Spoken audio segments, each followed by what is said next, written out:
วะ แม่มาดีค่ะย่างเมื่อไรบ่ วันนี้จะมาจะเขาก็เลยลืมคุยกันคนไหนเนี่ยคนเนี่ย อันนี้บ่อยากไปนั่งในน้ำมูกคนนี้ บ่อยแล้ว แต่ใครแทงยังบ่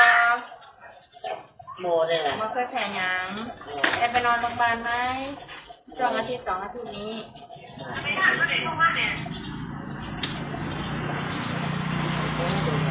ไปนอนโรงพยาบาลนานแล้วเปล่า แล้วเขาเงี้ย อ๋อเป็นคนของเงี้ย เขาเงี้ยมันมีหลายคนอยู่หัน บ่ค่ะบ่หลายธรรมดาไหลท่าใดธรรมดาจะไปเร็วไม่ได้นะผู้สูงอายุต้องไปนั่งก่อนสิไปให้หมอจิ้มเลยบ่ได้มึงเจ้าความดันสูงมึงจะไปนั่งก่อนบอกเป็นเนาะเรียกออกเท่าไหร่ เอา เรียกออกเท่าไหร่เสียงดีนะว้าวเรียกออกเท่าไหร่เยอะห่วย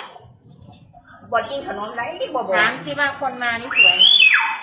คุณหมอสวยบ่อันนั้นเบิ่งสิล่ะก็เบิ่งสิล่ะคุณหมอสวยบ่ยังคนนั้นเบิ่งยัง จะไปอย่างหรอก ค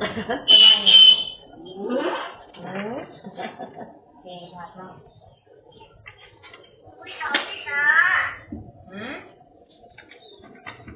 เอาตัวตัวนี่วันนี้ผมมาเปรี้ยวหัวบ่ ถามดีถามคน ใช่ปะ